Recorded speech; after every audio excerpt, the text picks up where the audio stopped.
നമുക്കൊപ്പം ഇപ്പോൾ അയ്യപ്പ സേവാ സംഘം പ്രസിഡന്റായി തിരഞ്ഞെടുക്കപ്പെട്ട ശ്രീ സംഗീത് കുമാർ കൂടി ചേരുന്നുണ്ട്. ശ്രീ സംഗീത് കുമാർ, വളരെ പ്രധാനപ്പെട്ട ഒരു ദിവസം കൂടിയാണ്.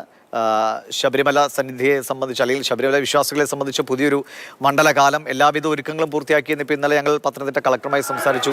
അല്ലെങ്കിൽ ദേവസ്വം ബോർഡൊക്കെ പറയുന്നുണ്ട്. അയ്യപ്പ സേവാ സംഘത്തിൻ്റെ ഭാഗത്തു നിന്നറിയാം, എത്രയോ വർഷങ്ങളായി അവിടെ വളരെ കൃത്യമായ ചിട്ടയോടുകൂടിയുള്ള പ്രവർത്തനം കാഴ്ചവെക്കുന്നതാണ് അയ്യപ്പ സേവാ സംഘം. എങ്ങനെയാണ് ഈ മണ്ഡലകാലത്തിൽ സംഘത്തിൻ്റെ പ്രവർത്തനം ക്രമീകരിച്ചിരിക്കുന്നത്, അതിനുള്ള ഒരുക്കങ്ങൾ പൂർത്തിയാക്കിയിരിക്കുന്നത്?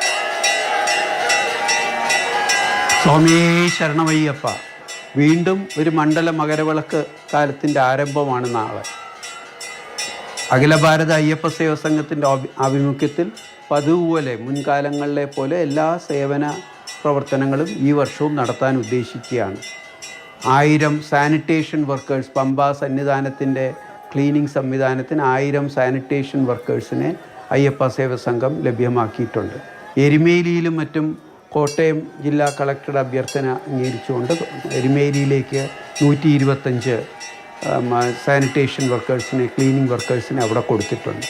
അതിനു പുറമെ നമ്മൾ അവിടെയുള്ള ശബരിമലയിലുള്ള സന്നിധാനത്തും പമ്പയിലുമുള്ള ചുക്കുവെള്ള വിതരണം, അതുപോലെ അന്നദാന ക്യാമ്പുകൾ, അതുപോലെ സ്ട്രെച്ചർ സർവീസ്, ഓക്സിജൻ പാർലറുകൾ, അതുപോലെ ആംബുലൻസ് സർവീസ്, ഇതെല്ലാം പതിവ് പോലെ തന്നെ നടത്താനായിട്ടുള്ള ക്രമീകരണങ്ങളെല്ലാം നമ്മൾ ഒരുക്കിയിട്ടുണ്ട്.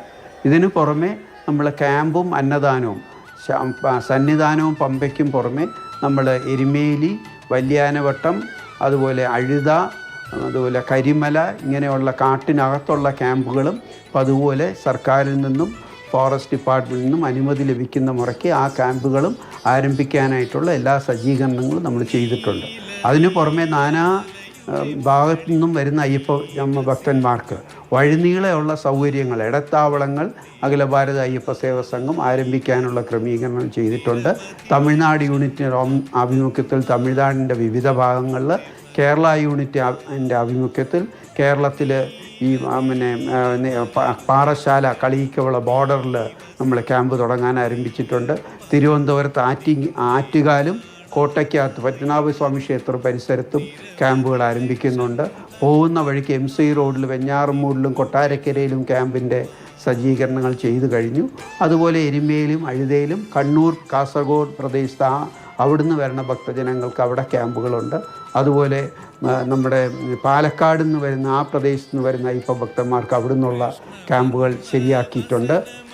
അങ്ങനെ എല്ലാവിധ ക്രമീകരണങ്ങളും അയ്യപ്പ സേവാ സംഘം നടത്തിയിട്ടുണ്ട്. അതുപോലെ തന്നെ പീക്ക് ടൈമിൽ അയ്യപ്പ ഭക്തന്മാർക്കുള്ള ബിസ്ക്കറ്റ് വിതരണം, കഴിഞ്ഞ വർഷം അയ്യപ്പ സേവാ സംഘത്തിൻ്റെ ആഭിമുഖ്യത്തിൽ 10 ലക്ഷം ബിസ്ക്കറ്റ് ഞങ്ങൾ വിതരണം ചെയ്തിട്ടുണ്ട്. ഇത്തവണ ആരംഭകാലം മുതൽ തന്നെ ഇപ്പോഴ് നമ്മുടെ വെർച്വൽ ക്യൂ 70,000-ഓളം പേര് ക്യൂ നിൽക്കുമ്പോൾ അത് വലിയൊരു ഭാരിച്ച ഉത്തരവാദിത്വമാണ്. അപ്പോൾ ആദ്യഘട്ടത്തിൽ തന്നെ ബിസ്ക്കറ്റ് വിതരണത്തിനുള്ള ക്രമീകരണങ്ങളെല്ലാം ചെയ്തിട്ടുണ്ട്. ബിസ്ക്കറ്റുകൾ വാങ്ങിച്ച് സ്റ്റോക്ക് ചെയ്തിട്ടുണ്ട്.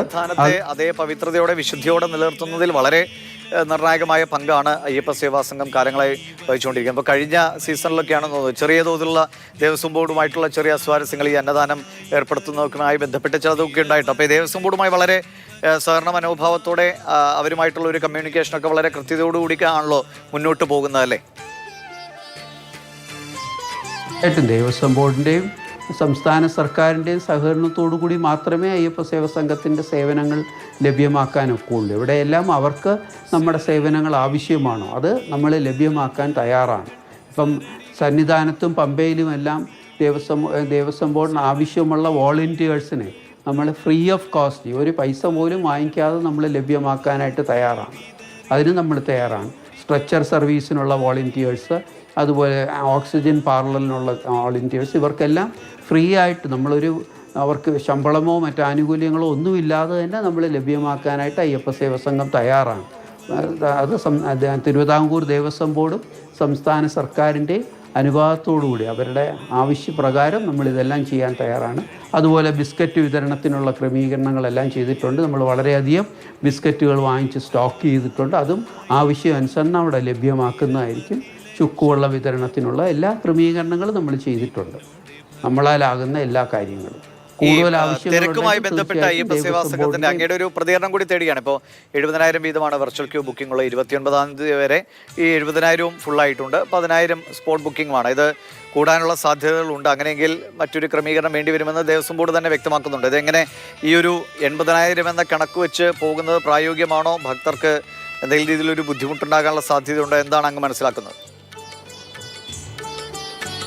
നാനാ ഭാഗത്തു നിന്നും വരുന്ന ഭക്തജനങ്ങൾക്കൊരു സമയത്തെ ദർശനം നൽകുക എന്നുള്ളതാണല്ലോ നമ്മുടെ ഉത്തരവാദിത്വം. അത് 70,000 കൂടുതൽ ആൾക്കാർ വന്നാൽ പിന്നെ 80,000 ആക്കാതിരിക്കാൻ നിവർത്തിയില്ല.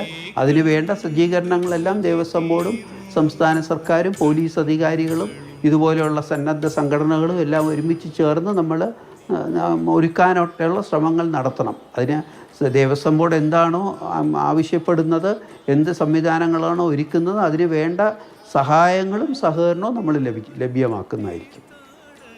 ഈ നമ്മളിപ്പോൾ സംവിധാനങ്ങളാകട്ടെ സർക്കാരാകട്ടെ ജില്ലാ ഭരണകൂടവും ഒക്കെ പരമാവധി നല്ല രീതിയിൽ തീർത്ഥാടന കാലം മുന്നോട്ട് പോകാനുള്ള ക്രമീകരണങ്ങൾ ഒരുക്കുന്നുണ്ട്. സ്വാഭാവികമായിട്ട് ഈ ഭക്തർ പുലർത്തേണ്ട കുറച്ച് കാര്യങ്ങൾ കൂടിയുണ്ടല്ലോ. നമ്മളൊരു വലിയ തീർത്ഥാടനത്തിന് പോകുന്നു, മനസ്സും ശരീരവും ഒക്കെ അർപ്പിച്ച് ദിവസങ്ങളോളം വ്രതമെടുത്ത് വിശുദ്ധിയോടുകൂടി നമ്മുടെ സങ്കടങ്ങൾ പറയാനും അല്ലെങ്കിൽ നമുക്കൊരു നന്മയുടെ വെളിച്ചമൊക്കെ കിട്ടാൻ വേണ്ടിയിട്ടാണ് ശബരിമലയിലേക്ക് ആളുകൾ പോകുന്നത്. അപ്പോൾ ആ നന്മയെ നിലനിർത്താൻ പോകുന്ന ഭക്തനും ഉത്തരവാദിത്വമുണ്ട്, ആ പ്രകൃതിയെ അതിൻ്റെ പരിശുദ്ധിയോടുകൂടി നിലനിർത്താനുമൊക്കെ. അപ്പോൾ ഭക്തർക്ക് എന്തെങ്കിലും ആ രീതിയിലൊരു നിർദ്ദേശങ്ങൾ കൂടി ഇപ്പോൾ ഇടത്താവളങ്ങളൊക്കെ കേന്ദ്രീകരിച്ച് ഒരു 50 പൈസയുടെ മിഠായി കവർ പോലും സന്നിധാനത്തോ ശരണപാതയിലോ നിങ്ങൾ വലിച്ചെറിയരുത്, അത് പിന്നെ നിങ്ങൾ ഈ തീർത്ഥാടനം കൊണ്ട് ഉപയോഗമില്ലാതായി പോകുമെന്ന നിലയ്ക്ക് തന്നെ ഉള്ളൊരു ബോധവൽക്കരണം കൂടി ഭക്തർക്ക് നൽകാനുള്ളൊരു ശ്രമം അയ്യപ്പ സേവാ സംഘത്തിൻ്റെ ഭാഗത്തുനിന്നുണ്ടോ?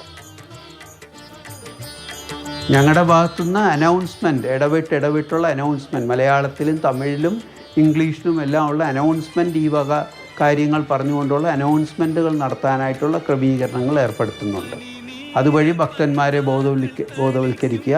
അതുപോലെ ഇടത്താവളങ്ങളിലെല്ലാം ഞങ്ങൾ ബോർഡ് വയ്ക്കുന്നുണ്ട്, പ്ലാസ്റ്റിക്കും മറ്റ് വേസ്റ്റ് ഉപകരണങ്ങളും ഒന്നും അവിടെ ഇടാൻ പാടില്ല. അങ്ങനെയുള്ള ബോധവൽക്കരണ പരിപാടികൾ നടത്തുന്നുണ്ട്. തമിഴ്നാട്ടിലും കേരളത്തിലുമായിട്ട് ഏകദേശം ഒരു 100ഓളം ക്യാമ്പ് നമ്മൾ സജ്ജീകരിക്കുന്നുണ്ട്. അവിടെയെല്ലാം നമ്മൾ ബോർഡുകളും മറ്റും ഈ കാര്യങ്ങൾ സൂചിപ്പിച്ചുകൊണ്ടുള്ള ബോർഡുകൾ മറ്റും നമ്മൾ ബാനേഴ്സും മറ്റും അവിടെ ഒരുക്കുന്നുണ്ട്. ഭക്തജനങ്ങൾക്ക് കാണാൻ അവിടെ വരണവരടുത്തും നമ്മൾ പറയാനായിട്ട് ശ്രമിക്കുന്നുണ്ട്. അതാണ് നമ്മുടെ ഭാഗത്തുനിന്ന് ഈ മേഖലയിലുള്ള പ്രവർത്തനങ്ങൾ. അതുപോലെ എരുമേലി, അഴുത, ആ പ്രദേശങ്ങളിലെല്ലാം ലാഹ, ലാപ്പള്ളി അവിടെയെല്ലാം. അടുത്ത 20-ാം തീയതി തുലാപ്പള്ളി എന്ന് പറഞ്ഞ സ്ഥലത്ത് ഈ വരുന്ന 23-ാം തീയതി തുലാപ്പള്ളിയിൽ വലിയൊരു ക്യാമ്പിൻ്റെ ഒരു ഉദ്ഘാടനം നടക്കുന്നുണ്ട്. വലിയൊരു തമിഴ്നാട്ടിൽ നിന്നും മറ്റും വരുന്ന ഭക്തജനങ്ങൾക്ക് ഈ സന്നിധാനത്ത് വന്ന് ഇത്രയും തിരക്ക് കൂടാതെ ഇരിക്കാൻ ഈ നമ്മുടെ ഇപ്പോഴത്തെ വെർച്വൽ ക്യൂ ആ ബുക്കിങ്ങിന് അവിടെ കാത്തുനിന്ന് അവരുടെ സമയമാകുമ്പോൾ വരത്തക്കോണമുള്ള ക്രമീകരണങ്ങൾ അവിടെ ആരംഭിക്കുന്നുണ്ട് 23-ാം തീയതി. അത് എവിടെയാണ്? ശനിയാഴ്ച സ്ഥലം എവിടെയായിരിക്കും? മറ്റെവിടെയെങ്കിലും അത്തരം ക്രമീകരണങ്ങൾ ഉണ്ടാകും? എരുമേലിക്ക് അടുത്തുള്ള തുലാപ്പള്ളി എന്ന് പറഞ്ഞ സ്ഥലത്ത് അതിന്റെ ക്രമീകരണങ്ങളുണ്ട്. ക്യാമ്പ് നമ്മൾ ആരംഭിക്കുന്നുണ്ട്. എത്ര പേർക്ക് പരമാവധി തങ്ങാൻ കഴിയും? അവിടെ ഒരു 800ഓളം പേർക്ക് നമ്മളവിടെ വിധിയൊരുക്കിയിട്ടുണ്ട്. അതുപോലെ നമ്മുടെ എരുമേലി ക്യാമ്പിൽ ഒരു 500ഓളം പേർക്ക് അവിടെ തങ്ങാം. അങ്ങനെയുള്ള വിവിധ തിരുവനന്തപുരം ആറ്റുകാലിൽ നമ്മളൊരു 300 പേർക്ക് തങ്ങാനുണ്ട്. തിരുവനന്തപുരം കോട്ടയ്ക്കകത്തും അതുപോലെ ഒരു 300 പേർക്ക് തങ്ങാനുണ്ട്. അങ്ങനെയുള്ള ക്രമീകരണങ്ങൾ അവിടെ ആയിട്ട് ഒരുക്കുന്നുണ്ട്. അപ്പോൾ അവരുടെ സ്ലോട്ട് അനുസരിച്ച് അവർക്ക് അവിടെ വന്നെത്താനായിട്ടുള്ള സംവിധാനങ്ങൾ ചെയ്യുന്നുണ്ട്. എല്ലാവരും കൂടെ അവിടെ പോയി കിടന്ന് തിക്കും തിരക്കും ഉണ്ടാക്കാതിരിക്കാൻ അങ്ങനെയുള്ള ക്രമീകരണം. ചോറ്റാനിക്കരയിൽ ഒരു ക്യാമ്പ് ആരംഭിക്കുന്നുണ്ട്, ചോറ്റാനിക്കര അമ്പല പരിസരത്ത്. അപ്പോൾ അവിടുന്ന് വല്ല എളുപ്പം വൈക്കം അമ്പലത്തിൽ വളരെ ഉപകാരപ്രദമായിരിക്കും. പലപ്പോഴും ഈ വെർച്വൽ ക്യൂവിൻ്റെ സമയത്തിനനുസരിച്ച് അവിടെ എത്തുക, അല്ലെങ്കിൽ നേരത്തെ എത്തിയാൽ കാത്തു നിൽക്കാനുള്ള ഒരു ബുദ്ധിമുട്ടൊക്കെ ഉണ്ട്. അത് പരിഹരിക്കാൻ ഈ ക്യാമ്പുകൾ ഉപയോഗിക്കുമെന്ന് പ്രതീക്ഷിക്കാം. വളരെ നന്ദി ശ്രീ സംഗീത് കുമാർ, വളരെ വിശദമായ കാര്യങ്ങൾ പറഞ്ഞതിന്. അയ്യപ്പ സേവാ സംഘത്തിൻ്റെ എല്ലാവിധ സഹകരണങ്ങളും പ്രവർത്തനങ്ങളും ഈ മണ്ഡലകാലത്തുണ്ടാകും. ദേവസ്വം ബോർഡും സർക്കാരും ഒക്കെ ആയിട്ടുള്ള സഹകരണത്തോടുകൂടി വളരെ സുരക്ഷിതമായി, അല്ലെങ്കിൽ ഭക്തർക്ക് മറ്റുവിധ ബുദ്ധിമുട്ടുകൾ ഉണ്ടാകാതിരിക്കാൻ പറ്റുന്ന രീതിയിൽ തീർത്ഥാടനകാലം മുന്നോട്ട് പോകുമെന്നാണ്. പിന്നെ ഭക്തരും ശ്രദ്ധിക്കേണ്ട ഒരു കാര്യമാണ്, ഇത്രയേറെ തിരക്കുള്ള സ്ഥലമാണ്. നമുക്കറിയാലോ, വലിയ വിശാലമായ റോഡുകളല്ല, ചെറിയ വഴികളാണ്. സ്വാഭാവികമായിട്ടും തിരക്ക് ഉണ്ടാകും. അത് കുറച്ചു നേരമൊക്കെ നമ്മൾ ക്യൂ നിൽക്കേണ്ടി വരും. അതൊക്കെ വളരെ ക്ഷമയോടുകൂടി, വലിയ ബുദ്ധിമുട്ടുകളല്ല, കാര്യങ്ങളെ അറിയിക്കാം. പക്ഷേ കുറച്ച് ക്ഷമയോടുകൂടി കാത്തു നിന്ന് അയ്യപ്പനെ കണ്ട് മടങ്ങാനുള്ള ഒരു മനസ്സുകൂടി എല്ലാവരും കാണിക്കണം. പിന്നെ എടുത്തു പറയാണ്, ദയവായി ഒരു മിഠായിയുടെ പ്ലാസ്റ്റിക് കവർ പോലും അവിടെ എറിയാതിരിക്കണമേ എന്ന് അഭ്യർത്ഥിക്കുകയാണ്. കാരണം പലപ്പോഴും ശബരിമലയിൽ നേരിട്ട് പോയിട്ടുള്ള ആളാണ്. പലരും മുമ്പിൽ വെച്ച് കുപ്പിയും അതും ഇതൊക്കെ വലിച്ചെറിയുമ്പോൾ അരുതേ എന്ന് പറഞ്ഞ് മടുത്തിട്ടുള്ള ഒരാളെന്ന വ്യക്തിപരമായ ഒരു അഭ്യർത്ഥനയായിട്ട് കൂടി ദയവായി കണക്കുക. ആ സന്നിധാനത്തെ അതിൻ്റെ പരിഭാവനയോടുകൂടി നിലനിർത്താൻ, അയ്യപ്പൻ്റെ ഒരു സന്നിധിയായി അതിങ്ങനെ വിളങ്ങി നിൽക്കാൻ അവിടെ എത്തുന്ന ഓരോ ഭക്തനും ഉത്തരവാദിത്വമുണ്ട്. ദയവായി നിങ്ങളുടെ ശരണം വിളികളാണ് അവിടെ ഉയരേണ്ടത്. നിങ്ങളുടെ നല്ല മനസ്സാണ്, ഒരിക്കലും വലിച്ചെറിയലുകൾ അല്ല എന്ന് പ്രത്യേകം ഓർക്കുക.